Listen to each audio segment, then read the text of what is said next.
modifiers. Modifiers are a way of looking for something specific in your search or restricting the search. They usually go on the end of your search string. So my search string is World War II, and the modifier I'm using this time is cite and colon. So cite colon edu, that's going to find all the results that are in an edu site, so universities. Or I could probably gov, for example, for government sites. So when I do that, it gives me all my results are ended in .edu. So it's a pretty reputable site, hopefully. Another kind of way I can use this same site modifier is I'm looking for the word kinematics, and I'm looking for a specific website that doesn't have a search engine, like www.mrwaynesclass.com. So when I do that, it pipes up with all the things that have kinematics on it. This is really handy when you're looking at a store website like Target.com, for example, or Toys R Us or something, and you're not finding what you want in your search engine. Let Google be your search engine. Type the phrase in, and then type cite colon, and then the name of the website you're looking at. Sometimes it doesn't work because certain websites feed all the information from databases and it may not come up. You can also use the phrase define to look for a specific definition, like search. This one says define wrench, so define colon and the word wrench.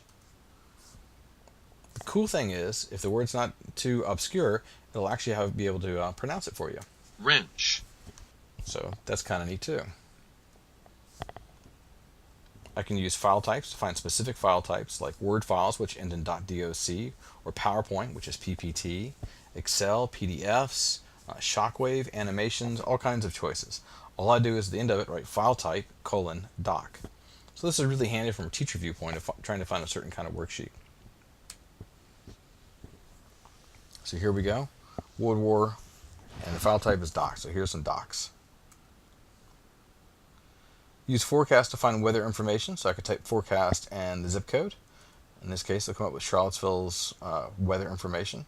And if I don't know the zip code, I'll try the city. So forecast Virginia Beach. If that isn't good enough, I'll add a little bit more, but this one's got the city and the kind of the state all combined.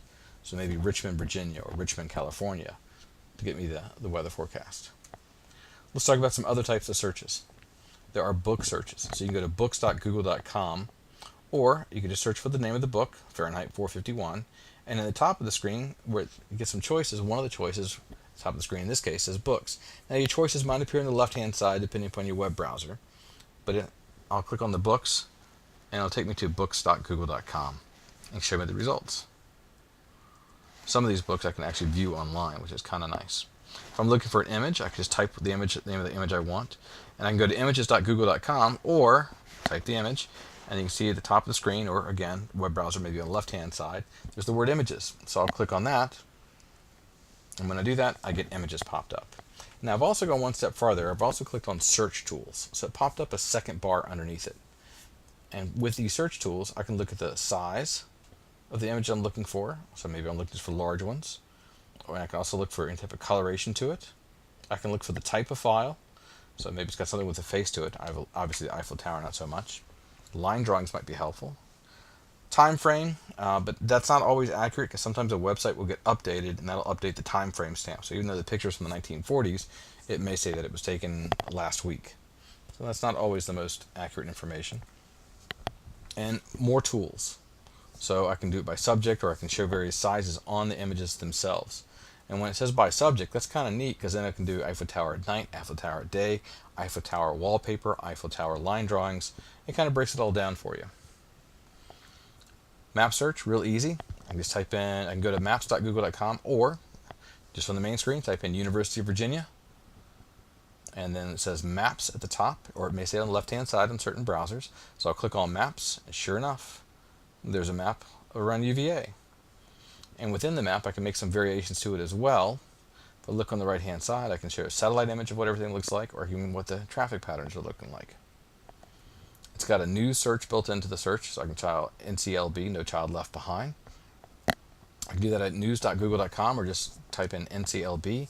And again, on the top or the left-hand side on different browsers, it'll say news. You can see it over there where it says news, and I click on that. And when I click on that, it comes up with the news related to No Child Left Behind.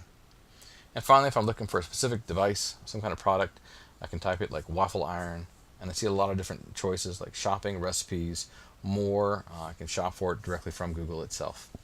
So a lot of different ways you can find what you're looking for on Google.